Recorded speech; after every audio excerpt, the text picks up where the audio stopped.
with you people. Now, you're gonna hear about it. Hear about it.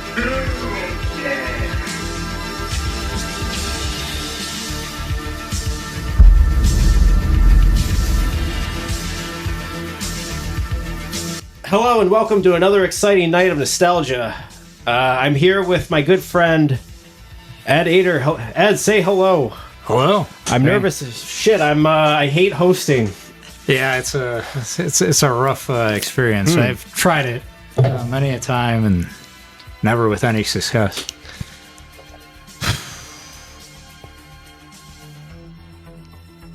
Oh, I gotta carry it. I gotta keep. I gotta say this something. is your show. I should probably help if I played the footage. We played Contra Hard Corps for the Genesis 1994.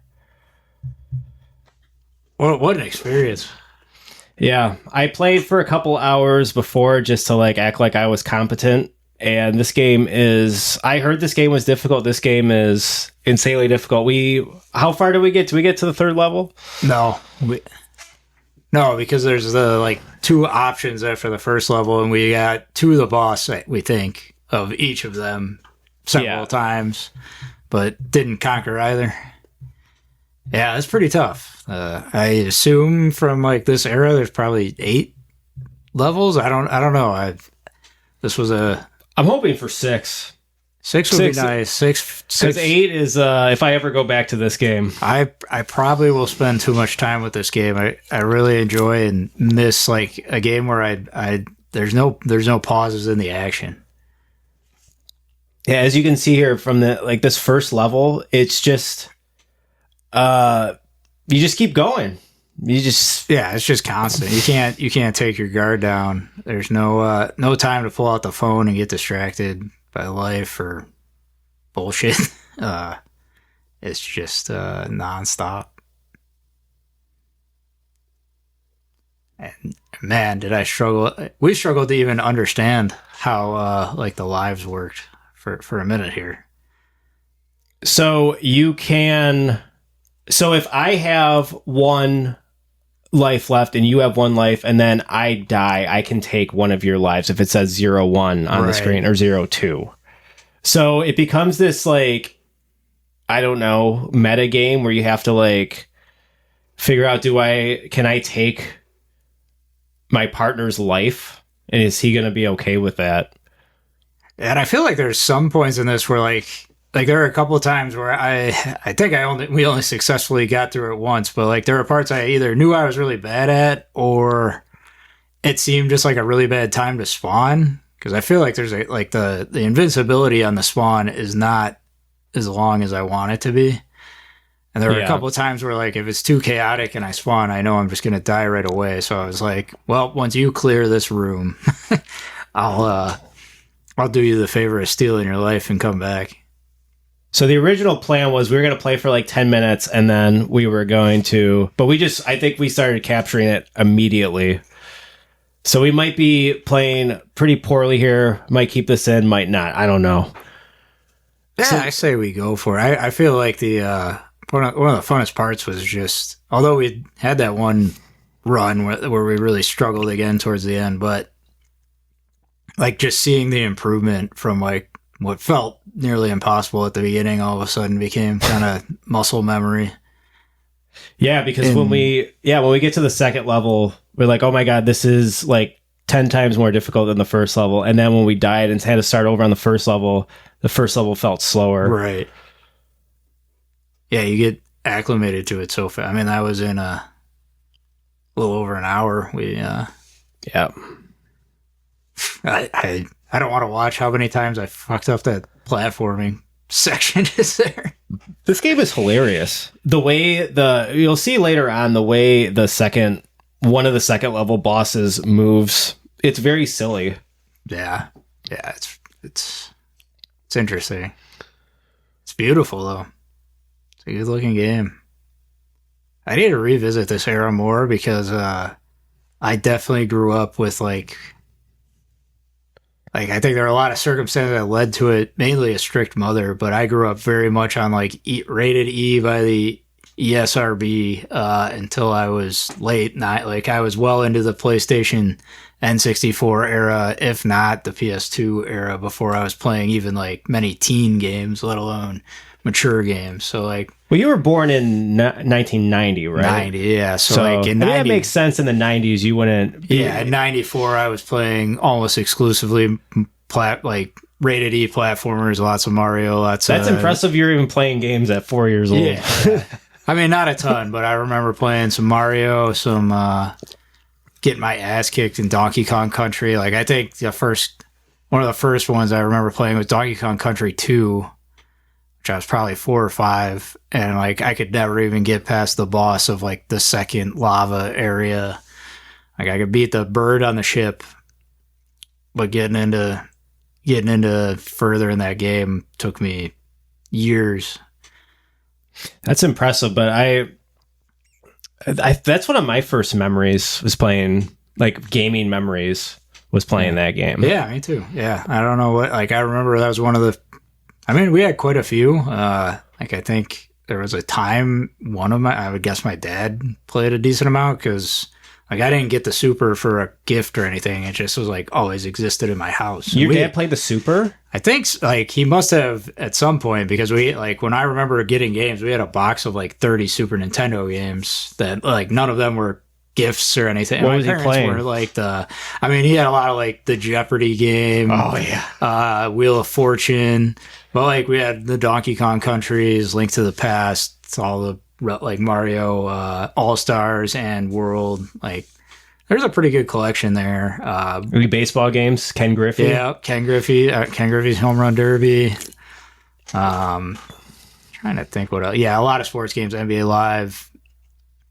Some of those other ones. So I never had, until much later in life, a Genesis at home, but his mom had one at her house, which I assume was like one of his younger brothers that left it at home when they went to college or something. But so when I went over there, I played a lot of Genesis, but that was a very bare bones collection, like a ton of Sonic.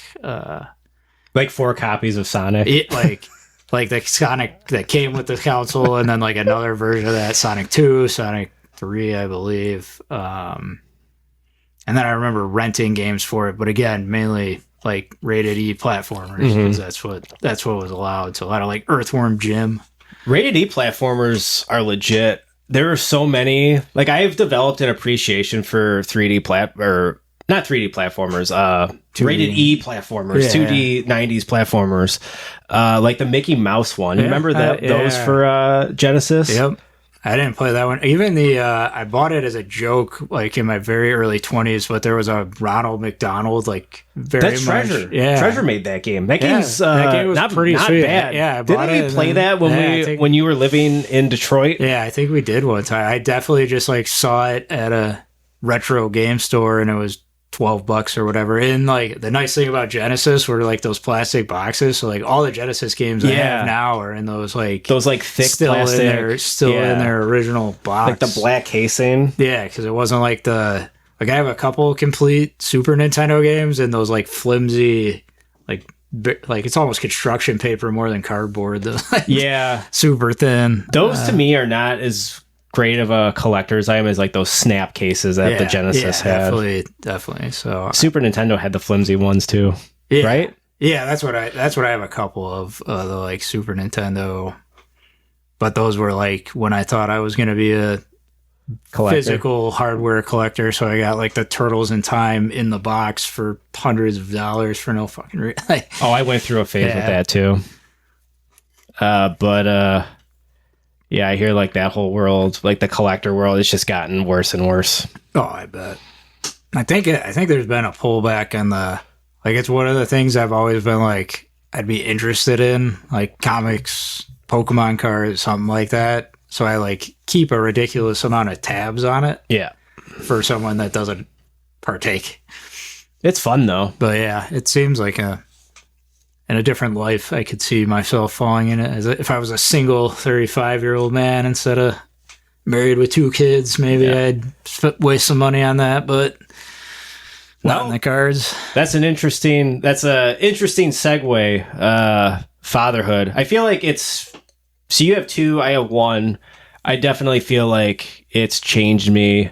mostly for the better. It's probably made me more of an asshole, but I don't care. Yeah, it's definitely made me more, I don't know if confidence is the right word, but I would say that. I care so much about them that I can't care about the rest of the crap going on. So like, I'm not gonna do something I don't want to do with the 5 hours of free time I have in a week or something like that. Like I'm just so busy and often so overwhelmed that it's just like not worth those little battles anymore. It really forces you to like compartmentalize what is really important to you. And if you have like a lot of, like before I became a father, I feel like I had more, I guess, tolerance for just nonsense. Yeah. Even though I hated it and I would always dread it. I would always be, it wasn't like I didn't know I was walking into nonsense if I had like an event I had to go to that I knew was going to like drain me or whatever.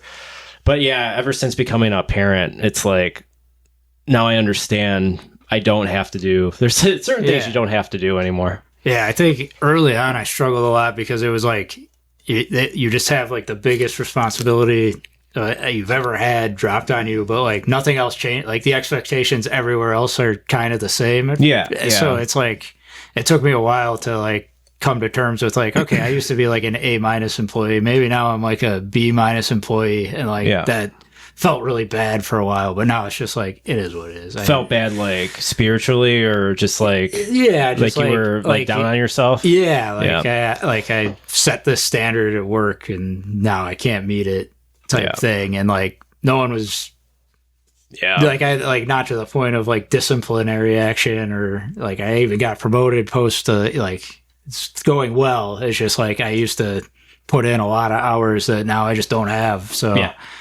and like that goes forever, you feel like a worse spouse, worse, I don't know, sibling, worse. Like, I do think it's been good for like my relationship with my parents. Like we see each other more and. Oh yeah, for sure. For me positive. Too. Yeah. But yeah, it's definitely made me take less shit across the board. This guy is just so ridiculous. I mean, you definitely the movement. You definitely tipped me off with like the solution to that one of just standing in the middle, which like makes ours probably a little. Took me a minute to figure that out, but it became goofy. But then that cutscene of like. The longest cutscene this game has of like 12 seconds of him walking across that cityscape. This is probably one of the 40 times I fell off the side. Okay, never mind. It's so like, I hate like coming up with content sometimes. Yeah. Yeah, I struggle. I want to do something again. I was kind of planning something, but then I realized like I was kind of forcing something I thought would be good versus something I want to do. And it's just like, I have so little time. Why am I going to make a job for myself? Yeah, it definitely, it's, for me, it's a job that doesn't pay. Yeah. That's how it feels like. Yeah, exactly. So like my kind of thing is there's one that like, I think I'm actually excited about, but like, I don't think I have.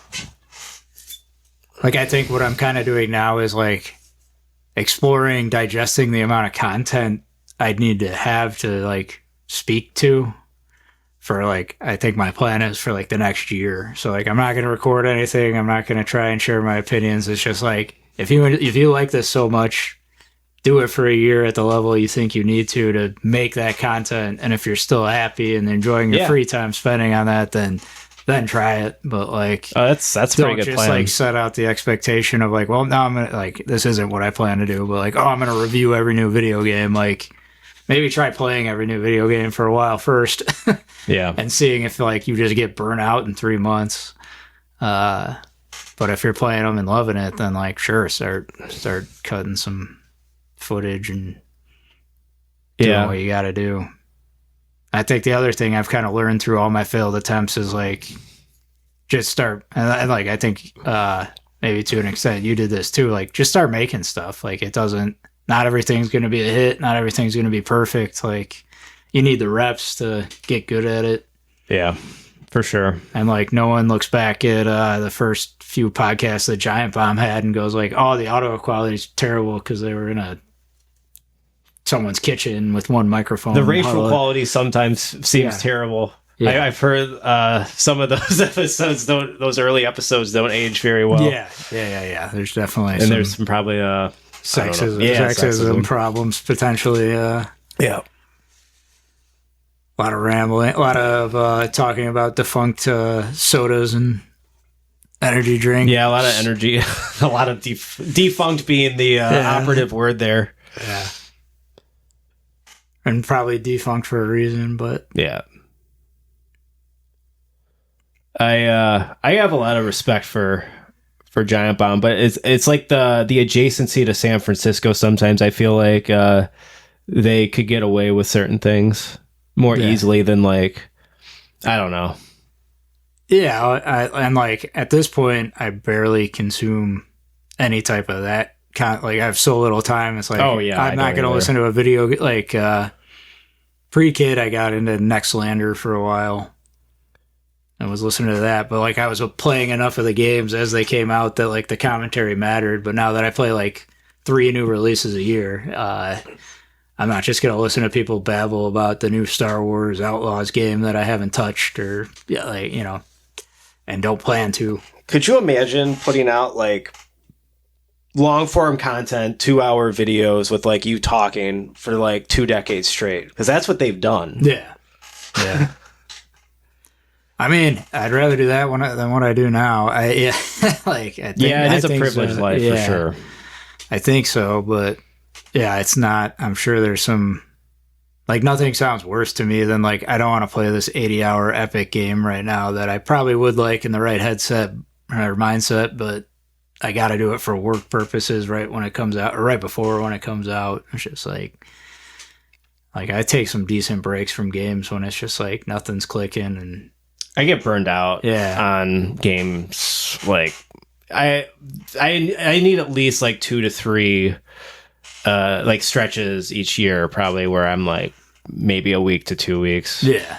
Where it's like okay for me not even to like I don't even notice it happening. It's like, and I'll be in the middle of a game I'm really enjoying sometimes and it's just like, you just fall off. It's just like, I don't want, like, I have the time tonight, but I'm just going to throw on a movie or relax, read a little bit, whatever.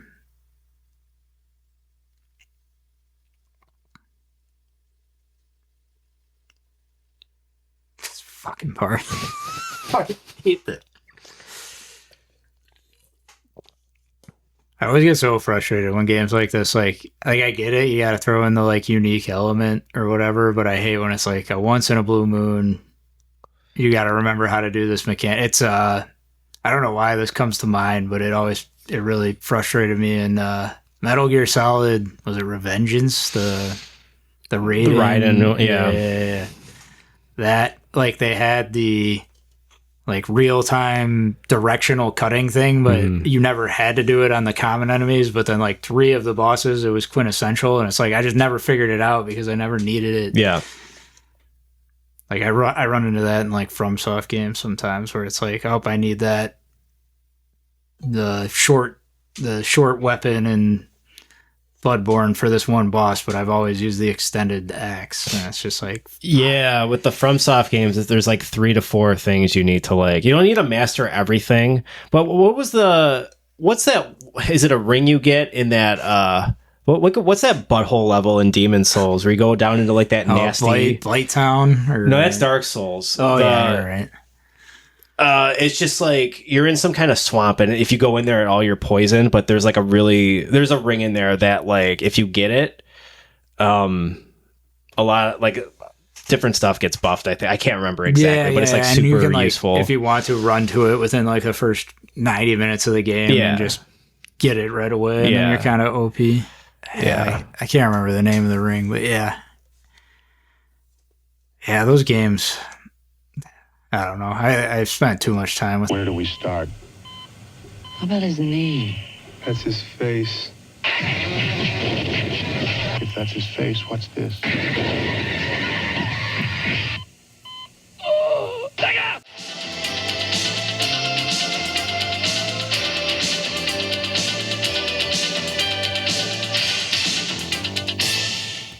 We were talking about well, when we were playing this originally, when we didn't have the mics on, I mentioned I asked you if Baldur's Gate 3 was worth if I should like take the plunge into Baldur's Gate 3, because I've never played a Baldur's Gate, and this is the one everybody like. This is the one that's hit mainstream recognition.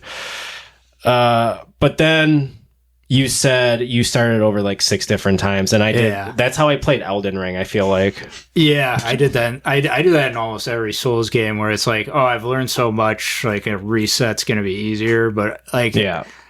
For Baldur's Gate, for me, it was a little bit more like I just didn't get into it, and then I'd take like too long of a break to like get back into that playthrough. Would you say is like you didn't feel like you were like immersed in the right way, like the character wasn't fully doing false starts. Yeah, I kept trying to get into it and almost forcing it and not feeling, and then all of a sudden I became obsessed with it and played probably 5 hours a day on average for a month and a half of just like.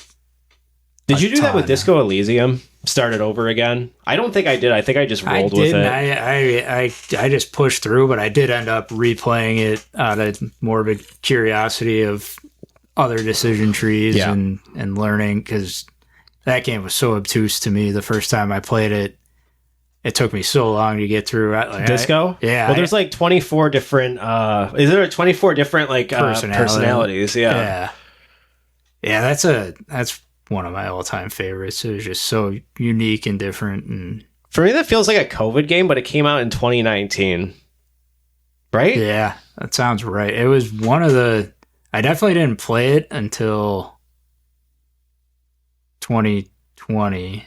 Yeah, I think it was only on PC for a while. Yeah, and then it got console releases. And I think that was the first game I played when I got a PC. When it was still PC only, I was like, this has to be number one. Didn't you stream that? I think I remember watching. I probably streamed. Yeah, I think I did on Twitch. Yeah, that was probably the 30-minute streaming career with my viewer of one. But I remember you were looking at that was the first time I saw the game in action, because I remember like reading reviews about it and being like, this sounds really fucking awesome, but I was like, what the hell is this game? It just seemed to come out of nowhere. I didn't hear anything about it until like reviews came out. And then I saw you play it. There was like you were like on this statue for like 15 minutes, like figuring out its history, but then like I'm pretty sure you're having a conversation with like other like your other personalities. Yeah, I think you were like some of your personalities were having conversations with the statue, if I remember. Yeah, yep. I remember playing that, and I don't even remember the exact title, but that dating sim that was super popular back then, like Dream Daddy. Like I think those were the 2 first games I played on PC, and I did stream like most of my playthroughs of both of them. But Dream Daddy, that like visual style, I don't like it. If you remember, super cartoon buff, like cartoony. Yeah, but not like, I don't care how the character. It's just like how it's drawn or assembled or whatever. It just, I don't know. I don't love that style. Yeah, maybe it's almost like the characters are in the foreground of just like a flat background. Yeah, thing. Something about the background. Yeah, there is a flatness for sure. Yeah, there's a lot of games. A lot of games kind of do that. I really like a few of them, like Coffee Talk, like all those Coffee Talks. Coffee Talk's great. That's more like pixelated. Yeah, that's why I like Coffee Talk's aesthetic. Yeah, that looks really cool. They're coming out with, I think there's a couple already, but there's a Coffee Talk Tokyo's supposed to be coming out pretty soon. I think that's the third one, right? Yeah, I can't remember where the second one was set. I played the first one, super chill. Yeah, that was a good hang. This is a good hang, but it's crazy. I feel so tired playing this game. Yeah, it asks a lot, but it's like that hour, like however long we ended up playing, it went by really fast. Yeah, I think like I definitely need to work more. Like I feel like I put a little too much thought into like playing the new big thing with the great narrative that everyone's talking about. There's nothing, and sometimes that feels like a job too, and it's like I just want to kick back and like and the other thing I struggle with is I want to beat everything. I even get a little too into the completionist stuff that I definitely don't have time for anymore. Oh yeah, But yeah, even if it's just like I'm gonna play this for 2 hours one time and get as far as I get, I need to do more of that. I think our generation is just like very OCD. Yeah. That's why, like, I think the completionist thing is a millennial thing. Yeah. Mostly. Yeah, I still sometimes find myself caring about them, but like achievements and trophies are the Yeah, we were raised on that shit. And like just take away. Like I've gotten to the point where I don't look up like, hey, is there any I could miss that I should worry about in this game? Because like maybe I'll 100% it one day, but Claire Obscure, I'm thinking of doing that. yeah, trying to get the go for them all. Yeah, even though I'm not, I think the gameplay in that game is really fun. I think the story's, it's so Final Fantasy X. Yeah, I'm interested where it goes, but I don't know. I don't want to spoil anything for those that haven't, but I feel like not that I'm a script writer, but there's some things I would have done differently already in the few hours I've played of it. And I enjoy like the overall theme and like kind of the big picture, what they're up against, but is it kind of just the individual moments I'm kind of yeah, maybe it's just me, but it feels like there's not, I hate saying this, but almost like there's not enough story. Does it seem like there's, I don't know, like there's not too much there. I guess that's not really a criticism. It's just the reason I play that game is the combat. Yeah, I'm obsessed with the pairing. And I really like the settings are really cool. Like I always want to see what's next, not so much for like see what's next in the story, but I want to see the next world, like what the next environment looks like, what those like the character models of the enemies are all super cool. Like, yeah, I just want to see more of it, but not so much like the parts where they're... The locations are, because I'm like 2/3 of the way through, the locations kind of get a little... samey. Yeah, I don't know if samey is the right word, but I'm not as like wowed with it, because they start strong with the underwater one. Yeah, that one was really cool. That, to me, is like the most, the one that stands out the most. Yeah, that one was pretty sweet. But I'm enjoying it for the most part. I like that it's fairly linear and there's like a few things off the beaten path, but not like I feel like I've probably missed a couple.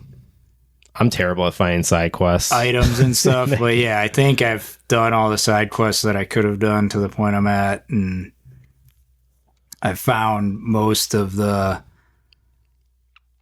items that are just random. A few of the like optional bosses I've come across are very difficult, and I've had to like go progress a little bit, level up, and then come back. I've been kind of steadily doing that, but like some of those mimes. But I have very little patience for the mimes because those are like puzzles, and I'm not the biggest fan of like. To me, that's like I appreciate they're optional because to me that's like That's like another layer of puzzle that I'm not willing to deal with for most of like an RPG. Yeah, because some of those like some of the combos you can run with these characters are really cool, but kind of complicated to pull off, and that can also be frustrating when it's like, all right, I got to get this guy on fire, then use this move with the other person to get them in the right stance to then have this person mark them and then come back to the first person. So I got to burn a turn to heal somebody just so that like I don't screw up the mark to like pull off this perfect combo that does, 10 times as much damage as my normal attacks are doing right now. But you play this game very strategically. Yeah. I've been like playing around. I play fast and loose. Yeah. I've been trying to get... That's interesting though. That's like completely different.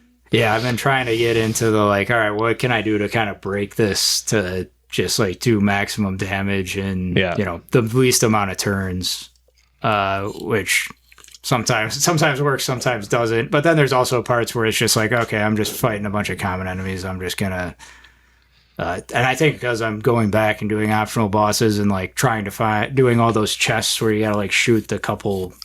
Well, how do those work?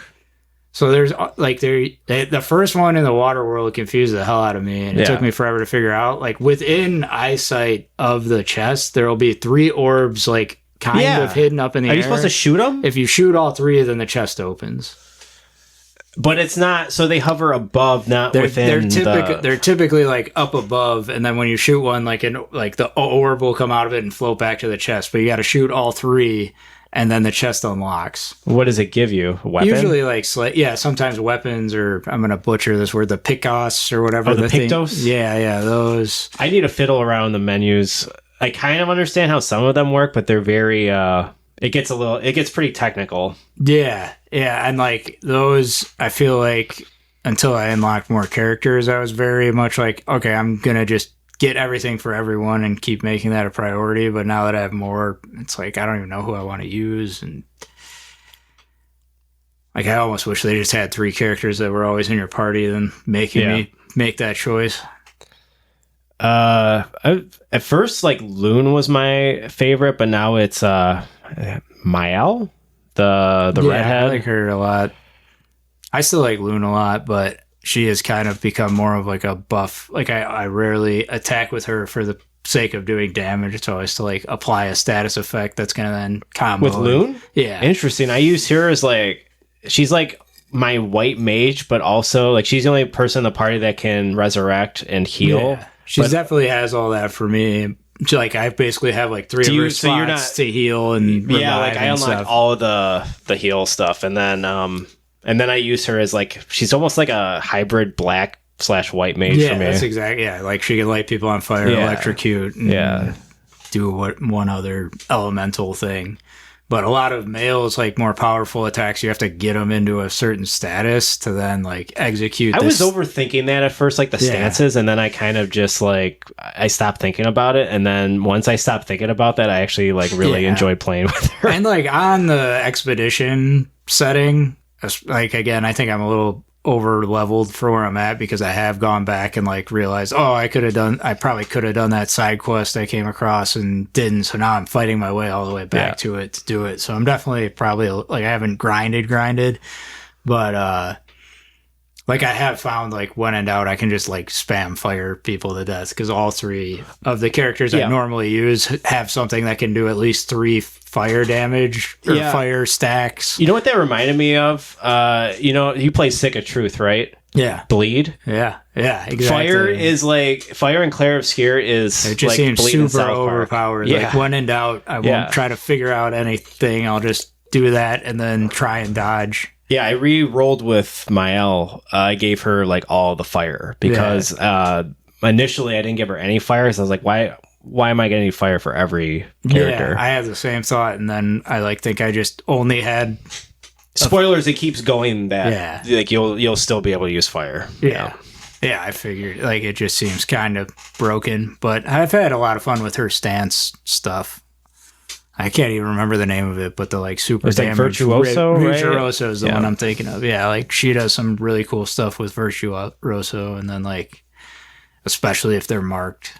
Well, the next character you get, it gets even more obtuse with like what you. My one recommendation would be like don't overthink it, unless like that you enjoy like if that's part of the role playing experience for you. But for me, it's like when I overthink shit.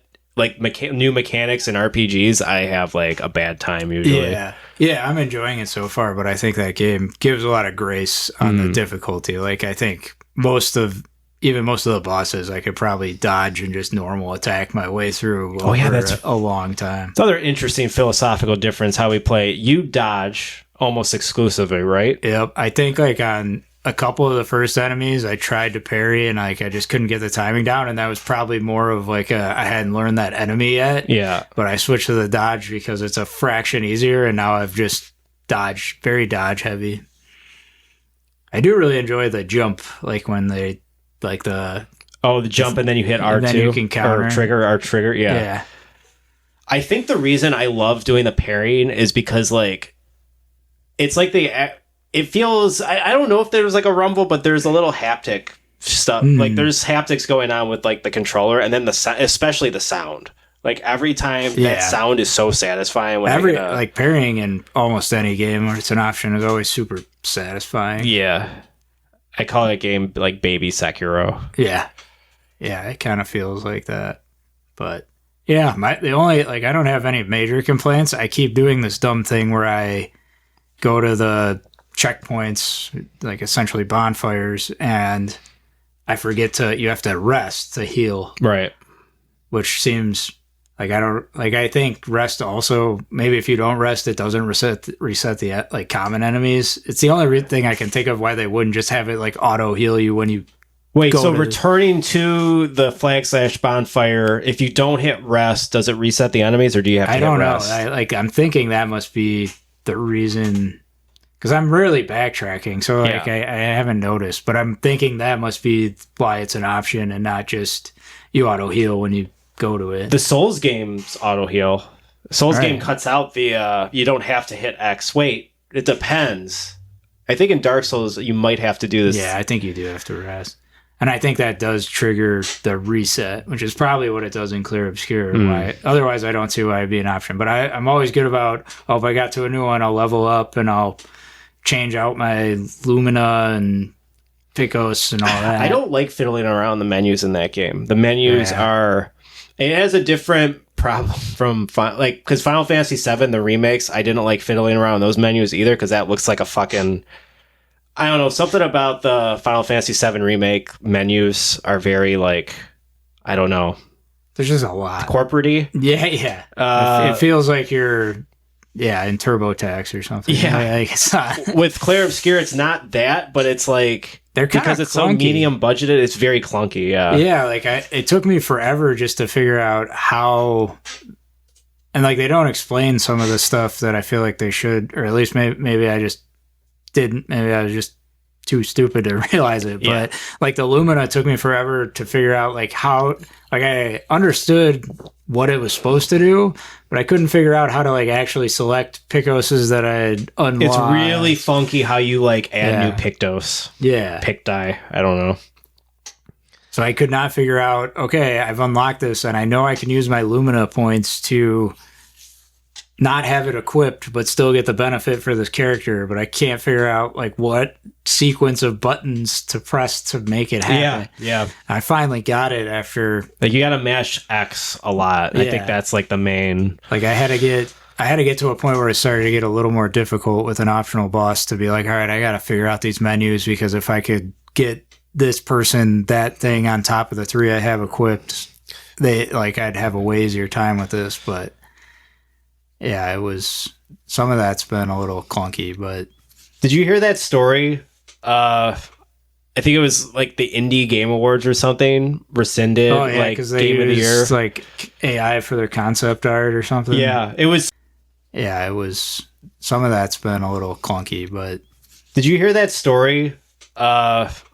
I think it was like the Indie Game Awards or something rescinded like Game of the Year, like AI for their concept art or something. Yeah, it was something like in a demo build that they didn't even end up using in the final game. So now people are like, I don't know. Yeah, I'm kind of. It's an annoying conversation. Yeah, I'm kind of torn on all that. Like maybe taking away the awards a bridge too far, but I definitely get the criticism. Speaking of Boulder Gate 3, they're under a lot of flack right now because they used like a similar thing, and their CEO was basically like, "You're making a mountain out of an anthill," like kind of push back and what people are interpreting as a dickish way, and that's not going well for them. But I think this, I don't know, sometimes I feel like the take from like the leftist / liberal side is a little too priestly with the whole AI. Like I get it. It's very like catastrophically like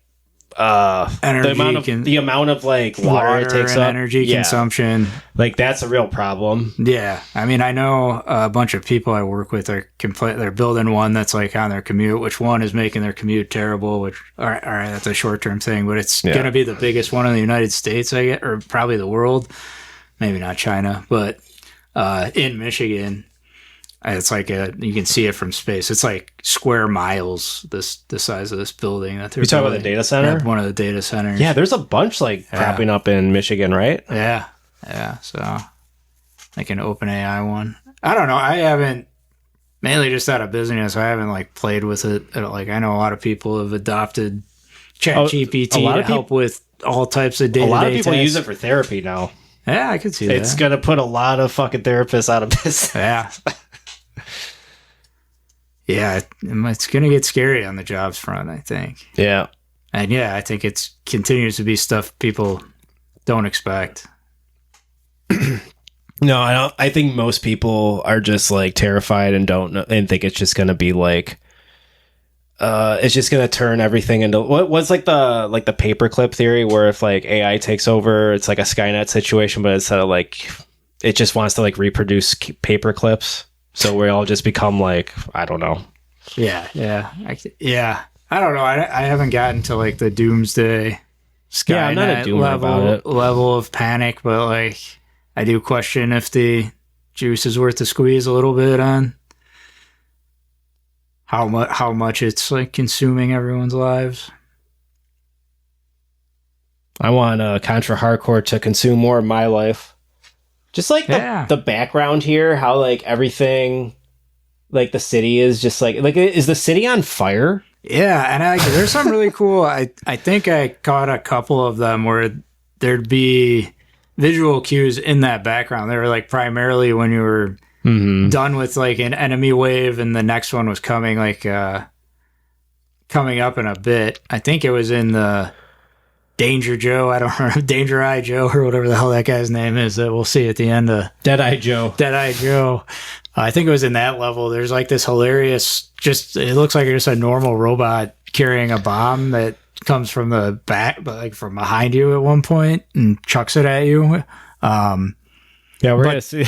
We're about to see that. But the enemies were coming from the other way before that, and there's like a blimp in the background that runs into a building when you're done with the enemy, like the wave before it. I didn't even notice that. Wait, is the blimp? Is that something we don't face? You don't interact with it. It's like in the background. Oh like, shit! I gotta look out for that. Like I noticed it on I think the second to last time we did it, and I wasn't sure if that was happening, and then it did happen again on the last time. So there's some cool like visual cues back there. That have you played the SNES Contra Alien Wars? I have. It's been a while, but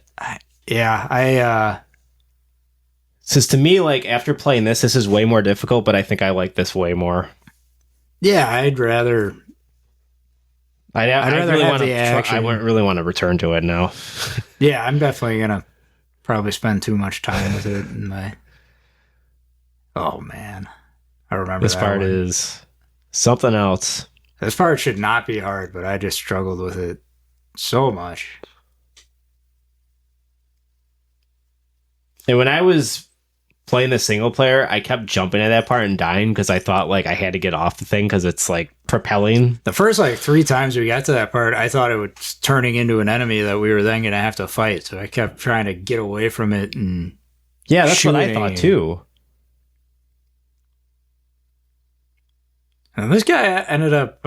It took me way too long, but towards the end, I think I finally got the pattern down to a point where I typically could. Like, I think if we played it again right now, I think I typically could get through this without losing a life, but it took a while.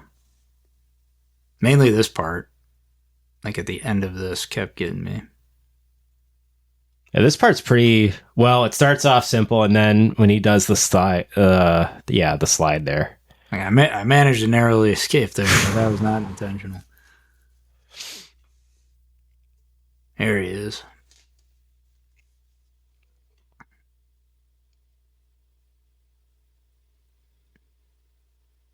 I feel like a lot of people in this time frame seem to have that like extreme widow's peak haircut where their hair just stood straight up somehow.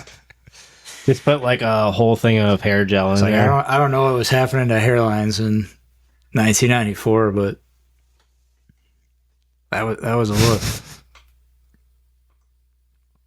Oh, it's probably hard to tell if you're watching, but I feel like at least I really struggled with what the hell button to press at that point to like end the level. I kept accidentally pausing it. I think it was actually C in retrospect. C is the action button, I think, on Sega. It's really weird. But then through some of the menus, A would work.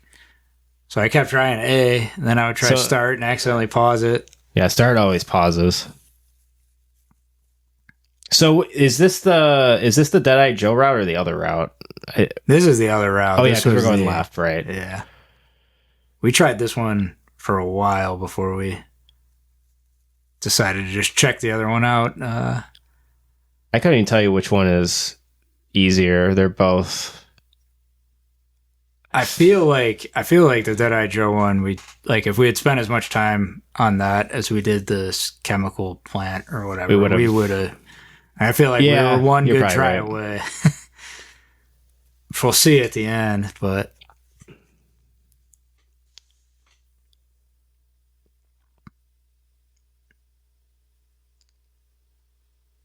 yeah, I like that a lot of these ended up just being like, yeah, just don't move and you'll be fine.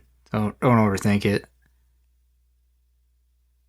Mm-hmm. Like that ogre boss at the beginning, and then this dude kind of like just sit in the middle and sit in the least likely spot. Oh, there you go. I don't think I ever even fought this guy. I was almost always dead at this point. This guy's not too. He just shoots like that laser that goes down. You just got to make sure you got to occasionally jump, and then if he touches you, you're fine. Yeah. Yeah, I feel like this would have been a game I would have spent so much time with in 94 if I got my hands on it. Or maybe not 94, I was a little young, but 96 if I got my hands on it. And never gotten even as far as we did today, but put 100 hours on the card. You would have beaten it if you played 100 hours. I don't know. I'd beat my head against some of those. There's no telling how many games Super Nintendo. There's no telling how many games I rented that were like really good. Like it's entirely possible I rented Hardcore in like the mid 90s from Blockbuster and then got like really frustrated because I kept dying in like the first like 3 screens and then just like said fuck this and threw my arms up because I did do that. Because you often hear stories of people with like Nintendo hard games like being like, well, I had no other game. It was my game for the weekend, so I would keep banging my head again. But I would get like impatient and frustrated really quickly, and then I'd be like, fuck this, I'm gonna do something else. Yeah, I feel like I beat very few Super Nintendo games during the Super Nintendo era. Like I've definitely gone back and spent a lot of time with the ones that are supposed to be good, the critically acclaimed stuff, and enjoyed most of it. I think there's some overrated titles in there, but I feel like when you're around like 13, 14, 15, like right when you're starting high school, that's like the console that defines you, or like the year. So like for me, it's like 2001, like when the PS2 started. So for you, it'd be like what, 2004, 2005? Yeah, also PS2, but definitely on like the like later. I think I got one the year it launched for Christmas, so I had one the whole time. And then like weirdly, one of the first games I played on it was Final Fantasy VII, even though that was a PS1 game. And that completely changed the games that I was into because I had not played, aside from Pokemon. Like that was your first RPG, 7? Yeah, that was my first. Mine was 9. Aside from Pokemon, and I played a ton of Pokemon in the 90s, but 7 was the first, and then I think this was fairly common, but then I skipped right to 10. Like 10 had come out by the time I wrapped up 7. Yeah, you and me both have a affinity for 10. Yeah, I feel like some people don't like that game. I still love 10. I love replaying it. I think it's mainly nostalgia, but that game was revolutionary when I played it. Like that, and that's up there with like Ocarina and stuff for me. That just blew my mind when I first played it. I remember I got through Ocarina and it was like right after college. I forced myself to play it because I never really got it, and then I played it and I was like, okay, I never loved that game. Yeah. I think it's me. Yeah, I think it was like right place, right time. I mean, it was just mind blowing. Like I think that was the first N64 game I played, like, and Zelda. Yeah, the transition from now I look back and like there's definitely some Super Nintendo games and Genesis games that I like more than Ocarina, but at the time it just felt like, oh, this is just a whole new level of immersion, and now it looks like a bunch of blocks, but Yeah, it's very PlayStation polygonal. Would it be polygonal? I don't know. yeah, 64 definitely had. It was like the smoother, like polygonal, like you said, blocky look, Yeah. and then PlayStation had like the jaggy kind of edges. Yeah, so it hasn't aged the most gracefully, but I mean the 3DS version is very good. Of Ocarina. Yeah, they However you pronounce it. they put some really good quality of life stuff in there that fixes a lot of, mainly the boots situation. Oh, the water temple. Yeah. Like that being an equipable item instead of fight through the menu every time you need to change your shoes is amazing. Like it's a button away instead of 4 buttons away and navigating.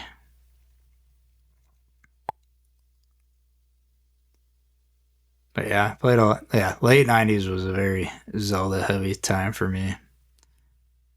And then I think from the time I was 11 till I started messing around with PvP games, like it was all Japanese, mainly JRPGs in the early 2000s for me.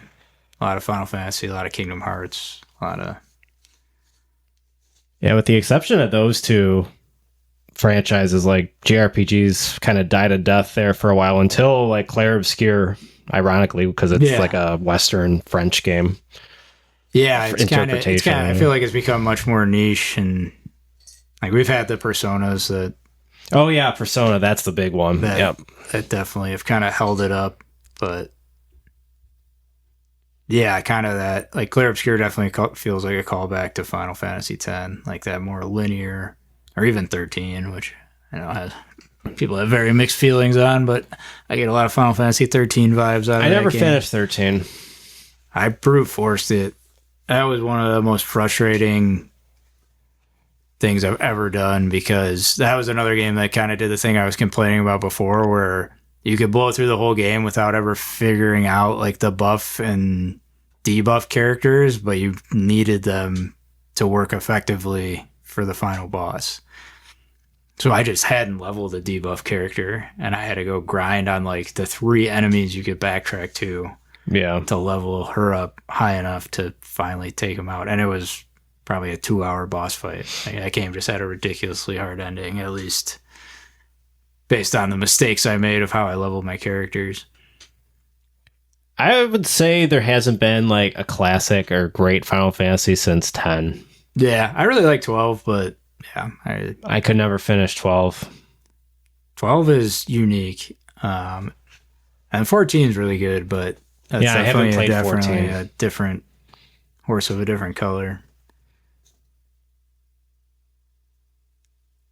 Yeah, I don't have the time or patience for MMOs anymore, but there was a time. That was my, like, in my gaming life, probably my biggest misstep was I spent most of my late teens, early 20s on competitive, like just playing the same game every day for a year type stuff. I went through a big WoW phase, a couple Call of Duty phases, some Halo, some Gears, like. So you're doing competitive and like, what would you call WoW? Like co-op? So what? Yeah, I mean the WoW endgame stuff. Like most of the time, I was doing PvP. In WoW? Yeah, like you basically have to spec your. I mean, there are some people that get the gear for all and then just will pay to respec every time, but the spec build for PvP and the gear set is going to be different than if you want to raid and do the like big team PvE.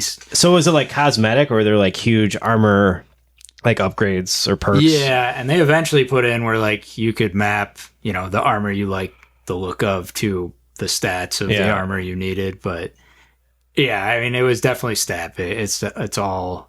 But yeah, by the time, since WoW was all internet era, it was like, here's the spec you use because there's no room for creativity because it's just math. I didn't even know WoW had a PvP. Yeah, was it popular? Yeah, it's pretty. I mean, Wow. still, How still did I to not this know day. that? So they had like Arena, which was I'm even blanking. We mainly played fives, but Wait, what does that mean? like a team of 5 against a team of 5. Oh, so it's team based. Oh, got it. I thought, okay, Yeah. gotcha. I mean, and there were other like more fun objective based that you could play throughout the. Like there was one where like you could only play it up to level 19. Oh, that actually sounds kind of sick. But it would be like you got to go capture the flag and bring it back to your bases. Oh, so it wasn't like a MOBA? Or No. Okay, interesting. No, like you all controlled your one single character. And that one would be like 20v20, and it would just be chaos. But then even that got like mathified. So like people would create what we call twigs, where it was like you'd stop leveling your character at level 19 and farm the best possible equipment that a level 19.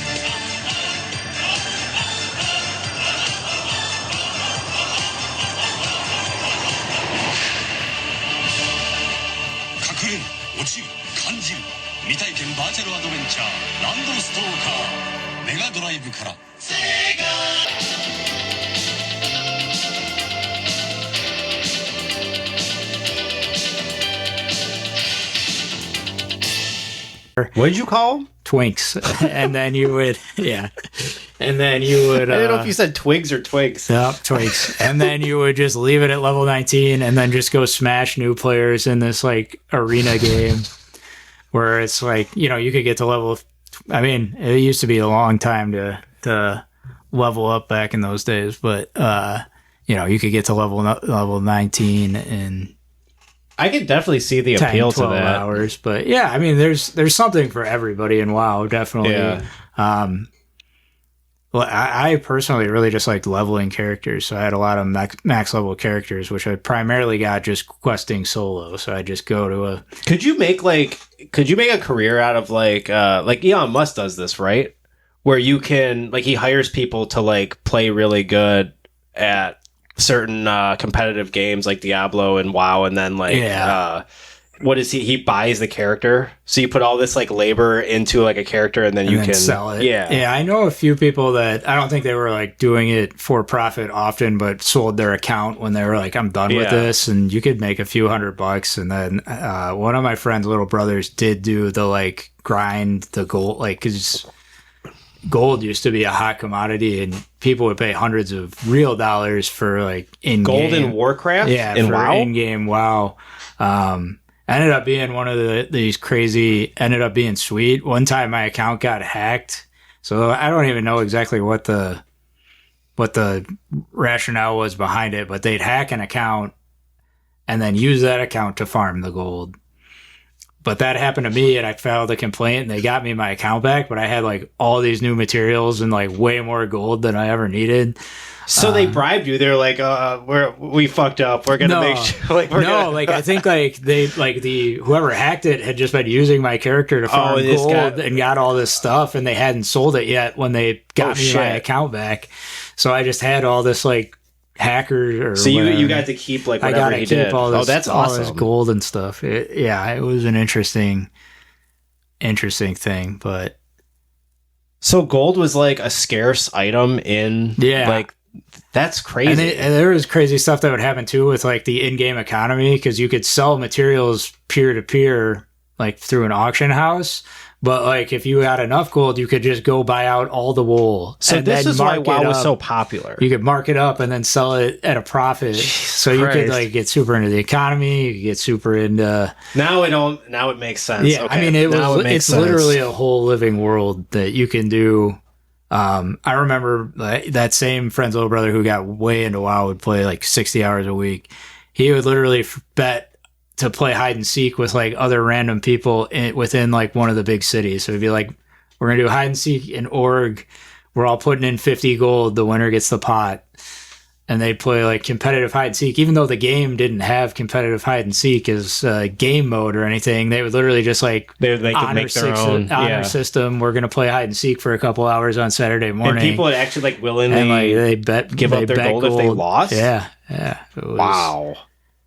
It was usually within a guild. So then, you'd have a guild, which might be a couple hundred people that like all work together. And then I didn't do a lot of it. My brother got into the raiding thing, especially old school WoW. Used to have 40-man raids. So you'd have to have a team of 40 people that all played at a pretty high level, all doing their own job role.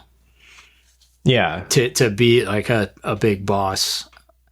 And it would take several hours, 5 hours to do a run. And they do it once or twice a week. Which Destiny kind of like streamlined a bit. Right. It would be like those raids, but 40 people instead of 5. Holy shit. And then they've slowly, like over time, have created more and more stream. Like they realize like that just wasn't sustainable. So to get to a wider audience base, like now they do have a lot of 5-man and 10-man stuff. So is it like 40 unique jobs, or are there like 10 tanks? No, or something? there'd be like several tanks, several healers, several DPS. But then like some there's, I think at the time there were only 6 classes or something like that. But you'd need a fire mage, and then each class would have sub options. So like there'd be a fire mage, a frost mage, and an arcane mage. And so if like 2 or 3 people are like not picking up the slack or whatever, like are fucking up, are you cooked? Yeah, I mean, especially if you were playing them, because they'd release over time. Like there'd be a new raid that just came out similar to Destiny, and if like when that first came out, everyone would have to have like the best armor available, the best weapons. Those strikes available. in Destiny stressed me out. Yeah, like that's as far as I got with like that shit's kind of competitive. Yeah, it definitly is. Because you feel like if you're the one fucking up, you feel like a fucking loser. You'd be like, well, I don't want to play anymore. Yeah. Well, like in the old school WoW, you had to like literally communicate with these people via chat and stuff. There wasn't like join a random group and go do the raid. It was find 40 people in real life to get together into a guild to go do this thing, which I always feel like that's a little less stressful than I'm just jumping on with 4 like randoms and they're going to expect me to be good at this thing I've never done before. That was always like that was like an online hurdle I never completely got over. Like it always stressed me out. I definitely never would have been able to survive in the competitive online if I didn't have like other people already doing it that were like, you should check this out. I got to a point with Call of Duty where I'd play that log on solo all the time. I played that for 8 hours a day for a couple of years. Like, got to a point where I was good enough that I didn't care who I got matched up with. But even then, I think the first 100 hours of Call of Duty 7, I only played when like my cousins were playing and they were better at it. And is 7, is that one of the more recent? I'm thinking Call of Duty Modern Warfare is a 4. The one that came out in 07. Right, the one that was probably the game of 07. Yeah. I'm trying to... I think that over... Effect? Yeah, Mass Effect and BioShock. It's definitely not BioShock. I know. I feel higher on BioShock, but it's definitely my least favorite of those 3. Even if you just count the... Modern Warfare had a solid... It was short, but solid campaign, I thought. Yeah. This fucking guy, too. That was definitely, like, I was so stressed about that. I remember I played... These games when I finally was like, I'm going to try this Call of Duty Rage. So well. I probably played on the hardest difficulty. Yeah, this art style... story mode. Yeah, there's like little things in this game that would prepare me, and then it's completely different now. Art style, but like they also just still play. So there's no downtime. Yeah, this game plays like it's insane how fast this game is. Like this game is so hard, but I never felt like some of the wish I didn't play as much would annoy me, especially the first couple times we faced them. But nothing ever felt unfair. I definitely had the problems. It's always 5 years in a row. I'd always buy it on the day. Like when we started talking, that's when we started dying. Yeah. Demanded a lot. The guy who founded I think it's Sledgehammer. This guy, his apparently he died in a car so crash. Good. I saw that. This definitely reminded me of the Switch game Arms, which I remember buying. Yeah. I don't know if I probably played it for an hour, but I did not spend much time with it. I was not. I played a little bit of that game too.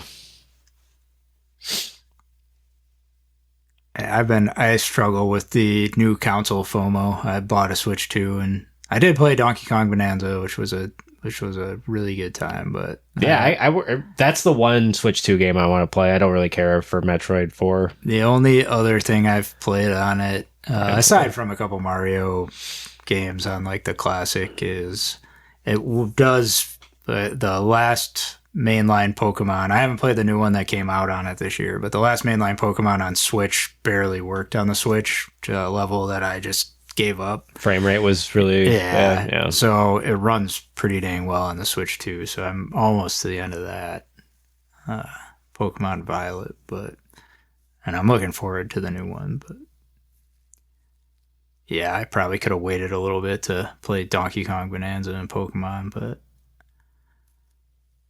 that was the first one in a long time I didn't like proactively try to get a pre-order for, and then there was actually just stock, and that got me. Yeah, it wasn't that way for the original Switch. Yeah, I literally waltzed into a Best Buy at 5 p.m. on launch day, and they had 1 million of them.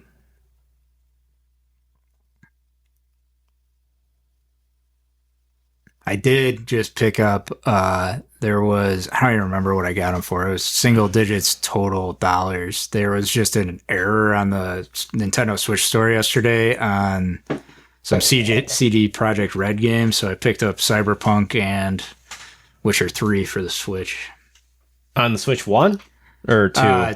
See, I think it's really weird how they're doing it because Switch 2 natively plays all Switch games, but some of them have an upgrade, or some of them have like a $10 upgrade you can pay for, and some of them just have like this, like Pokemon doesn't have that, but it just runs better on the Switch 2. Well, I'm guessing Witcher 3 finally runs well on Switch 2 because I'm guessing it runs like shit on the original Switch. Yeah, I've heard Cyberpunk runs really well on the Switch 2, so I'm excited to give that another.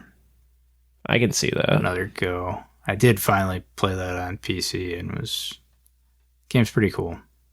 I love Cyberpunk. Yeah. I had a feeling they were going to figure it out. Yeah, I'm glad I waited as long as I did. Yeah. I just played that last year, and Liberty City was already out. Or is it Liberty City? The DLC? Yeah, that's probably not Liberty City. Yeah, Liberty something. Unless they literally took that from Grand Theft Auto, but something similar to that. We didn't get past this guy, did we? No, the end was bullshit though. But I just love it. This really weird game. I spent probably more time than I should have with on the Super Nintendo. I just remembered there was a Tasmanian Devil game. Oh yeah, and it had a similar thing to this. Like you were constantly running. I mean, this reminds me a little bit of a lot of the racing games from the time too, but you were constantly running on this vertical path and just avoiding, like it was a platformer. You moved around and jumped. But there were power-ups and you could catch the Roadrunner and it would be an extra life and stuff. It was pretty fun. Even the licensed games on Super Nintendo and Genesis were not bad. Yeah, I spent a lot of time with Lion King, Aladdin. Yeah, I like both of those. And then we talked about what's that treasure, that McDonald's game? Oh yeah, on the Genesis. That I can't remember the name of it, but yeah, I bought that I thought it was funny at a retro game store in probably 2012, and we ended up playing it, and it was. That game's not bad. That Mickey Mouse game's good. Yeah, there's and those games didn't hold your hand either. I feel like now I haven't checked any of them out, but I know like there's a Bluey game and some of they're platformers. I don't know if they're platformers, but I assume they're even more. I assume they're 3D and it's just kind of walking around and talking for the most part. But those games are just mindlessly easy, whereas even if it was based on a kid's movie and you had a licensed game in 96, it was not going to be for the faint of heart. And not this hard, but that Lion King game, I don't think I beat that till I was in my 20s, even though I spent quite a bit of time with it in the 90s.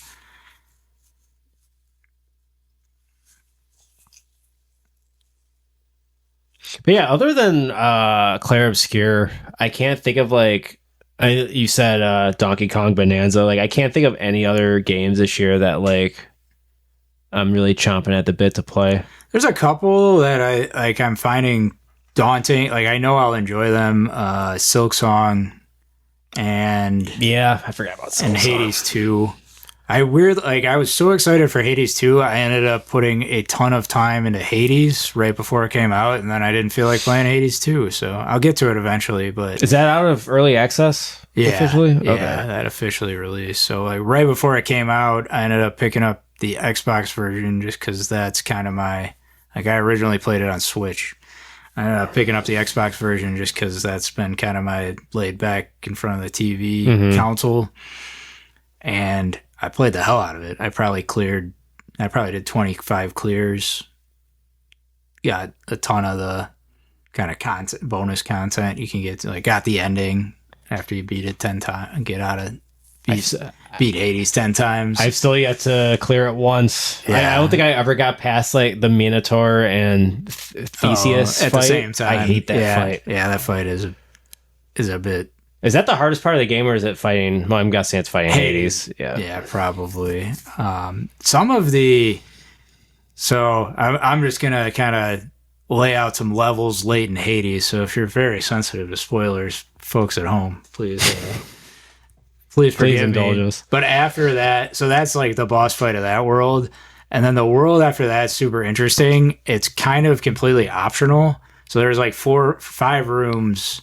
Not completely optional. So there's like 5 rooms. You can go in them in any order, and one of them has the thing you need to get to Hades. So you might get it on the first room, but then each of those rooms still have a boon or more health or something useful. And there's a share on there with a ton of stuff you can buy. So it's not a total waste of time if you incorrectly do it. Like once you get pretty a little more comfortable with the game, it almost always makes sense to go through at least most of the rooms, even if you get the thing on the first try. Right. But some of those rooms I feel like are damn near as hard as the final boss. Who are the bosses? Do you remember like the bosses you're fighting in there? Or is it There's not even really bosses. They do a lot with poison, which always pisses me off in Gotcha. those games. So like if you're just standing in the wrong spot, you get poisoned and then your health's just rapidly decreasing. But yeah, I've gotten stupid into Hades. Like I've done all the like make it harder modifiers, like trying to, because there's a bunch of end game content where you can, make enemies, the first hit on an enemy doesn't do damage. It like lowers a shield on every enemy in the game type stuff. And there's a billion different little things you can do. And if you stack them enough, there's rewards for doing them. So there's not too many roguelikes that have really gotten me. I feel like Rogue Legacy was like, I played that before Hades, so like that became like my, even though like Hades is more isometric, so it's doing its own thing. And then Balatro. Yeah, I those are probably the 3 I've played the most. Unless Vampire Survivors kind of... Oh, yeah, I would consider that. Yeah, I forgot about Vampire Survivors. So those are like the big 4 for me. I haven't done much with anything else, but I've played the hell out of those 4. Like, I need to go back to Vampire Survivors because they've added some more content since the last time I played it. But, back to my occasional achievements obsession when there were like 1,525 achievement points or whatever. I had every single one of them for Vampire Survivors. But they keep adding free content with more achievements. So I keep it's been a reason to continuously go back once in a while and knock those out. That game is so much fun. It's like they made a game for Barry Sanders. Just don't get touched, don't get tackled. It reminds me a lot of this. Like you have to be fully focused. Oh yeah. Since it has the roguelike, sometimes you just get that right broken build that makes it a lot easier. But it's not like an idle game, but all you do is move, run. Yeah, it reminds me of another random game I spent a lot of time with in the 90s, Robotron.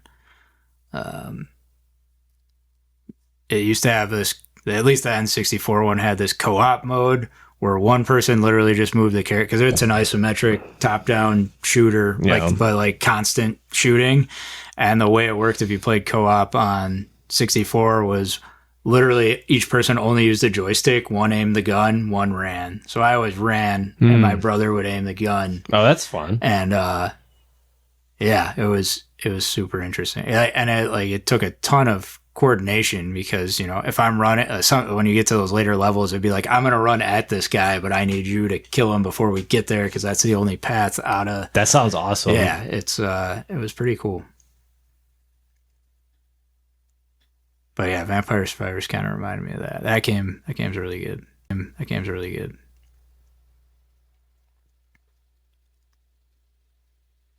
But yeah, same. Rogue Legacy was the first one I played. I dabbled with the second one of that and just didn't have the I'm same. sure it was like more the same. Because what else are you going to do with that concept? It definitely was, and it.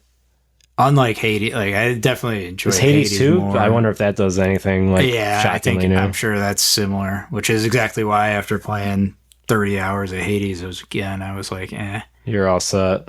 Yeah, it is crazy how much those games are just like muscle memory eventually. Like I spent probably 50 hours trying to beat, maybe not that much, but a lot of time beating Hades the very first time, and then I think I beat him on my 7th run when I revisited it. For me at least, it's like, oh, this boon is just OP.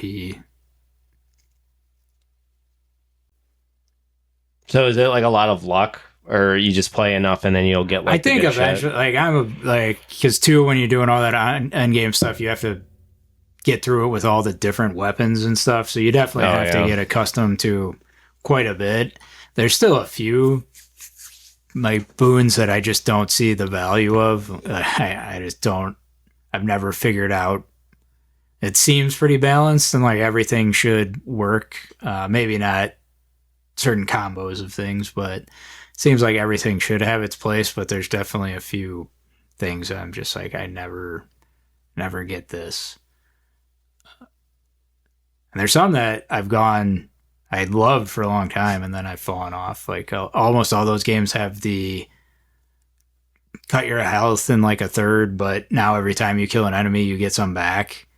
And I never know what to do with those. I always want to try them, but I'm too scared. But there's a Pictos Sinclair Obscure where it's like you either do half damage or you double. That one. Yeah, I got that on. Yeah, that one sounds cool. I love the conversation to get that one. Mm-hmm. Yeah, that game's not bad. Yeah. I do feel like I wish that area was later. I don't know. That's been like one of my criticisms. Is not that I'll say what it is or what, but I feel like that would have been cooler and more. What the hell? This is goofy. If it happened after 6 normal levels instead of being that's probably first fourth of the game. Yeah, that's probably like one of the.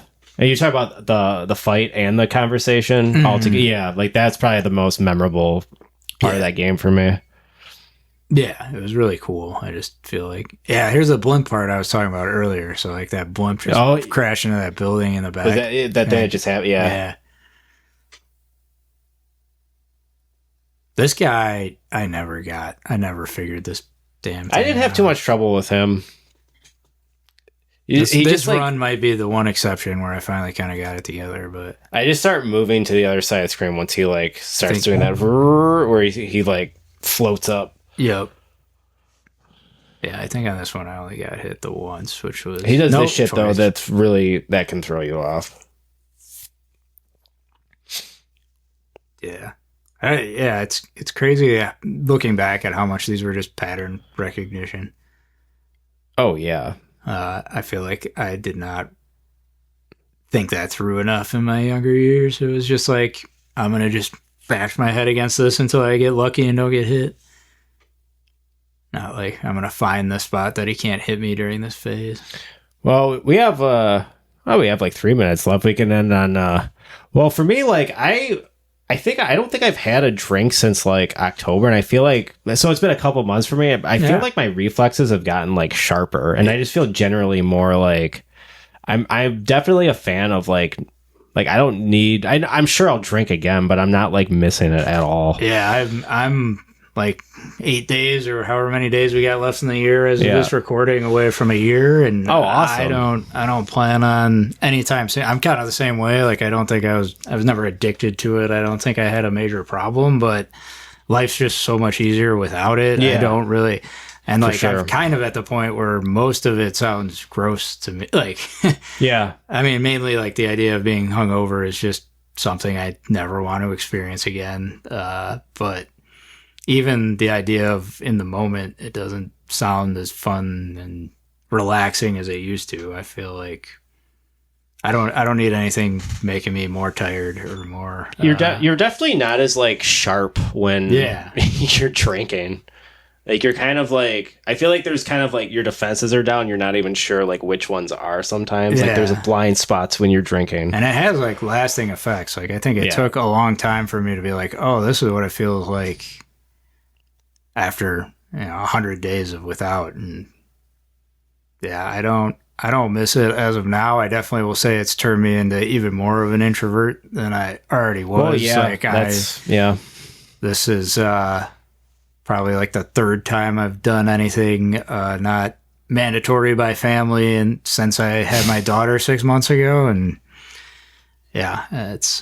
but I don't miss that to a huge extent either. There might be a little guilt saying no to everything once in a while, but yeah, I hear you there. It is I don't know. I'm in a situation right now with family where it's like I can't say no. I can say no to certain things, but not everything.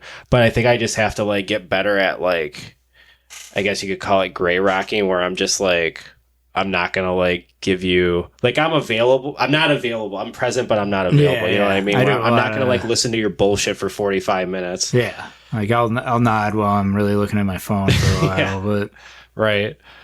Yeah, I definitely have found joy in, like, I'm probably honestly playing more video games since making that choice in years of my life before having as nearly as much responsibility as I have now. I can never really put the two together, like drinking and gaming. No, it wasn't for me. No, I tried doing that with Dragon Quest 11, and it was just like the weirdest time. Yeah, I never could. I'd try. I definitely would try, but. Well, holy shit! I think we were successful. We did it. We got 80 minutes where we were just yapping. Yeah, it was a good time. Oh yeah, it was. It was good seeing you. Thanks for being on. Yeah, anytime. You should definitely play some more Contra. We will. All right. Well, till next time. Have a great time.